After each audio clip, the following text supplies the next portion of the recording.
有3个美国官员向媒体透露为了进一步的阻吓中国大陆，美国方面要大幅提高部署在日本的反舰导弹数量，其目的是要大陆在发起武统行动之前能三思而后行。就在今年初春的时候，美国方面打算派遣一支2000人的陆战队兵团，带着部分导弹进入日本。这支部队除了护送导弹之外，还负责在亚洲地区收集情报，进行侦察，选择更好的导弹部署点。此外，美军还会另外部署一个300名官兵和13艘舰船组成的特种作战联队，负责这些导弹的安装维护工作，并且负责对设备进行管理。根据美国计划，他们将在2025年完成绝大部分的反舰导弹部署工作。这还仅仅是日本，在韩国，他们也给中国准备了巨大的惊喜。美国计划在今年3月的时候完成新一轮萨德导弹部署工作，加强对中国北方的监控和探测能力。在日本部署反舰导弹，在韩国部署萨德，分别针对了美国人认为的中国最大的2个威胁。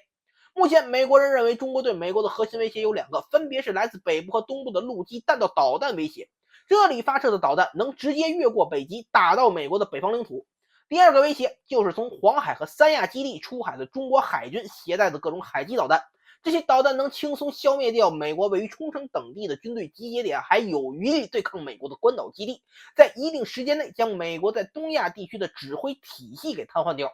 所以，为了应对中国日益强大的海军，美国人在日本部署了更多的反舰导弹，又为对抗中国的弹道导弹，在韩国部署萨德。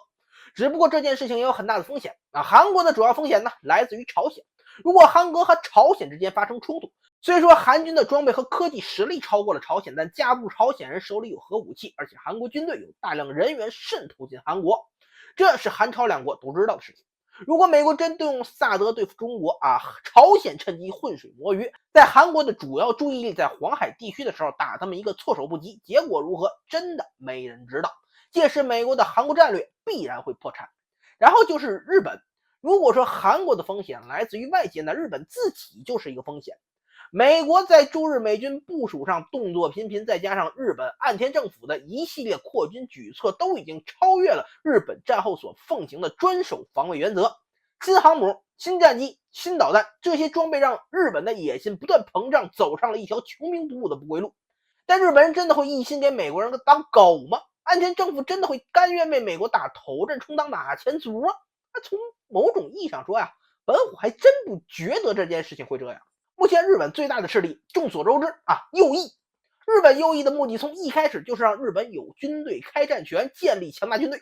日本的野心会随着军备力量的膨胀而不断膨胀，尤其是最近富士山有喷发可能，日本有可能发生新的大地震的地理背景下，再加上因新冠疫情导致日本经济进一步下滑，日本发展进一步倒退的政治经济背景，日本方面很有可能再次走上武力扩张道路。到那时，日本有可能不受美国的控制。一旦日本失控，羽翼丰满之时，对美国也是威胁，第一口很有可能要向美国，毕竟日本人疯，但他不傻。或许美国在全球范围内战力很强，但是美国它战区也多呀，每个战区分摊一点力量而中国方面实力集中在东亚，实现了局部的一斗大吵。在这种情况下，对抗一个能全力打死自己的中国，肯定不如对抗一个只在亚洲有一小部分战力，还完全被中国压制的美国。所以日本的第一口大概率是要向美国的。